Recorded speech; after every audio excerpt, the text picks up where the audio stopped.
Well, hello, welcome. And in today's episode, we're talking all about wealth, what it means to you, where you can find it, and how you can max out on it.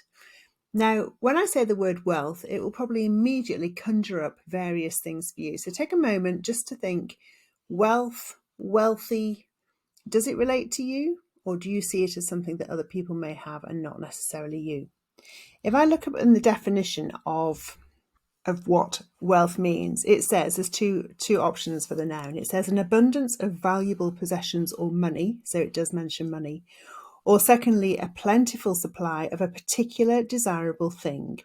For example, a wealth of information. So what does it mean to you, and do you feel wealthy?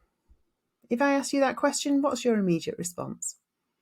Because going forward, I think we need to expand our definition of what we think wealth is, because yes, there is a monetary and asset element to wealth, but also I think wealth should have a more encompassing definition that should be a more holistic way of looking at our life. So where can you find it?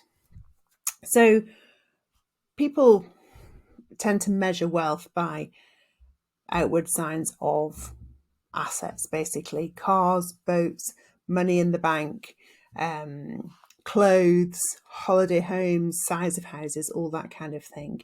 So that might be an outward sign of wealth. And indeed, money threads its way through everything we do in our lives. But how about this? As an overview of wealth and you and your wealth, I want you to think about your health and your body. Are you wealthy when it comes to your health and your body? Your mind and your spirit, are you wealthy there, or can you top it up a bit more? Are you doing enough to nourish your mind and produce an abundance of happiness within your mind and your spirit? In your working life, whatever it is that you do in your life, whether you have a job, whether you're an entrepreneur, whether you are in retirement, whether you are looking after children or caring for elderly parents, maybe you volunteer, maybe you do all of these things. We all have busy lives. So where's your wealth within that life? I'm not talking about your take-home pay. I'm talking about the satisfaction you get from that job or whatever it is you do. Then there's something that I call your precious time. So it's called, others may call it your downtime, what do you do in your downtime, or hobbies maybe. But really it's that time that you spend where you replenish everything, where you take time and space to look after yourself. So maybe it's time alone, reading a book, listening to a podcast. I go for walks, I do yoga, I do Pilates, I love to go to the theatre. What do you do? Is it dancing? Is it going to sport? Is it playing sport?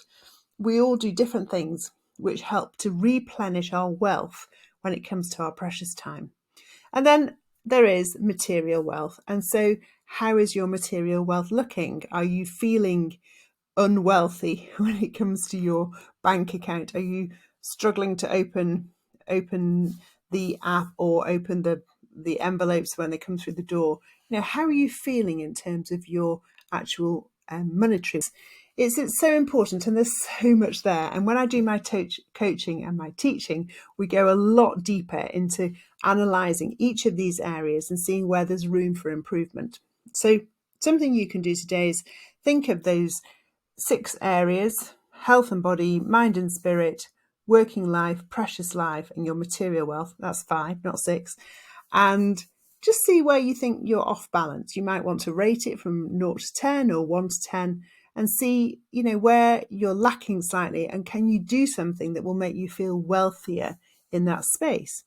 So perhaps one other way of thinking about it is, if you imagine who you would be or what you would be if it was wealthy you, and we do some visualization around this, what could you do now that you would be doing when you imagine you are wealthy? So for example, if you're wealthy you would do yoga every day, then start to incorporate yoga every day into your life in the morning when you get up. You can bring in those elements of what it means to be wealthy to you. I think what is most important is that we're all so different. Everybody's different. So even within your family, You will be different. Your idea of wealth will be different to your partners, to your children's, to your parents, to your siblings, to everybody.